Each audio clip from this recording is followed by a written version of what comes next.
Alors, je voudrais parler du film L'ombre d'Émilie de Paul Feig, qui sort mercredi, je crois, enfin, qui est en avant-première actuellement. C'est pas tellement sur le sujet dont je voudrais traiter, mais sur les bandes sonores. Et ce qui me paraît remarquable, alors c'est peut-être tout à fait anecdotique, c'est que 80% des chansons qu'on entend dans ce film sont en français.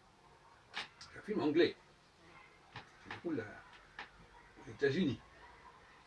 Alors, vous savez, parfois, on ne voit que les choses d'un certain point de vue.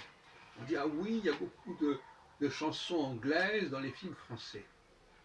Mais là, véritablement, je vous conseille d'aller voir ce film uniquement pour cela. Il y a au moins 6 chansons françaises. Et dans un film qui n'a rien de français. Et donc ça montre bien qu'il y a une sorte d'attirance, une fascination mutuelle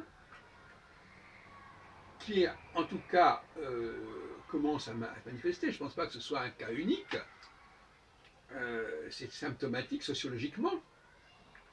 Les Anglais, d'ailleurs, on sait qu'il y a un certain succès des groupes français à l'étranger, mais là, les Anglais ne sont pas du tout choqués, puisque s'ils étaient choqués, on n'aurait pas fait ce film comme ça. Il n'y a pas d'obligation à mettre des chansons françaises dans un film qui n'a rien à voir avec la France.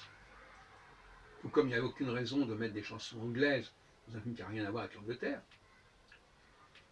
Mais là, je trouve que c'est important de rééquilibrer notre regard en soulignant qu'effectivement, il y a toujours une attirance pour l'étranger, au niveau des chansons en tout cas. On ne comprend pas forcément, d'ailleurs, dans une chanson, on n'a pas forcément à comprendre tout ce qui s'est dit dans la chanson. D'ailleurs, je parlais de la Marseillaise, on ne comprend pas forcément ce qu'on chante, mais même en français, mais où parfois on entend mal. Par exemple, même pour une chanson comme Il est au clair de la lune, euh, il y a des enfants qui, au lieu de dire ma chandelle est morte, ils croyaient comprendre marchand, elle est morte, par exemple. Et on peut imaginer toutes sortes de confusions de ce genre, qui se perpétuent d'ailleurs. Tout comme dans la Marseillaise, nos fils, nos compagnes, c'est devenu nos filles, nos compagnes. Enfin, je ne reviens pas là-dessus.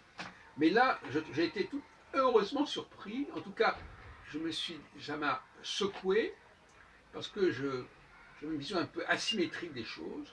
Et là, je me suis dit, ben, finalement, dans un film américain qui parle de la vie aux États-Unis, qu'est-ce que viennent faire toute cette ribambelle de chansons françaises? Ça m'a paru, ça mérite vraiment une étude à ce sujet, l'étude justement de pourquoi les chansons souvent sont dans une langue étrangère.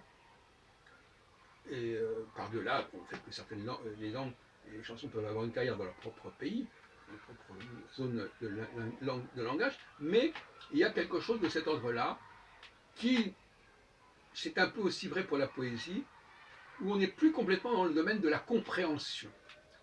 On est dans le domaine du son, on est dans le domaine de l'expression affective, mais finalement, ce qui est vraiment dit n'est pas si important que cela.